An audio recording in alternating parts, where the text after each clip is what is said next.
버락 오바마 미국 대통령이 지난 12일 애리조나 총기 난사 사건 희생자들의 추모식에서 한 연설이 큰 화제가 되면서 정치권 안팎에서 미묘한 파장이 일고 있습니다. 뉴욕타임즈는 13일 오바마 대통령의 연설을 집중 조명해 대통령으로서는 물론 두 딸의 아버지로서의 모습을 보여줬다며 특히 마지막 부분에 무려 51초간 침묵하며 자신을 추스르는 등 감정적인 모습을 보인 데 주목했습니다.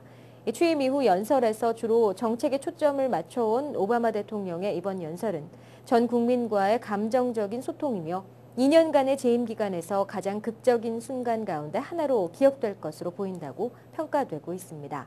이와 관련해 AFP 통신은 이날 연설이 보수 진영으로부터도 찬사를 받고 있어 지난해 말부터 국정 지지율을 회복하고 있는 오바마 대통령이 지도자로서의 입지를 공고히 하는 계기가 될 수 있을 것이라고 전망했습니다. 뉴욕시가 2010 회계연도에 제설 작업으로 지출한 비용이 10년 내 최대로 나타났습니다. 뉴욕시 예산위원회 통계 분석 결과 시위생국은 2009년 7월 1일부터 2010년 6월 30일까지 제설 작업에 6,300만 달러를 지출해 2002년에 1,170만 달러보다 지출 규모가 6배 늘었습니다. 6,300만 달러는 지난해 책정된 예산 3,830만 달러를 훌쩍 뛰어넘는 것으로 8년 전 뉴욕시가 제설 작업에 2,005만 달러를 책정했지만 실제 1,170만 달러만 지출했던 것과는 대조적입니다. 더욱이 뉴욕시는 지난달 26일 시의원에 30인치 가까운 폭설이 내렸을 때 한 해 예산과 맞먹는 3,800만 달러의 예산을 소요한 것으로 나타났으며 대부분은 제설 작업 인력의 추가 수당으로 지급됐습니다.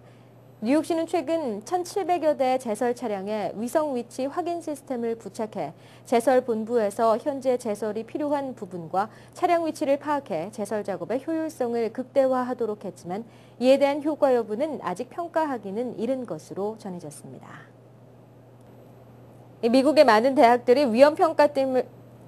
미국의 많은 대학들이 위험평가팀을 운영하며 총기 난사 등 잠재적으로 위험한 행동을 할 수 있는 학생들을 감시해오고 있지만 이들에 대한 사전 상담 또는 경찰 신고 등이 이루어지지 않아 효용이 없는 것으로 지적되고 있습니다.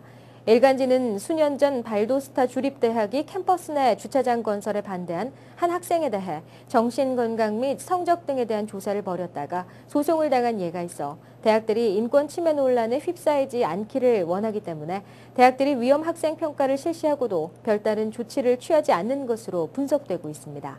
미 전역의 1,160개 대학들을 보험 고객으로 하고 있는 유나이티드 에듀케이터는 대학들이 위험평가팀을 통해 잠재적인 위험이 있는 학생을 파악할 경우 그에 대한 정보를 수집해 정신과 치료나 상담, 부모 소환 또는 경찰 당국에 신고 등 적절한 조치를 취해야 한다고 권고하고 있습니다.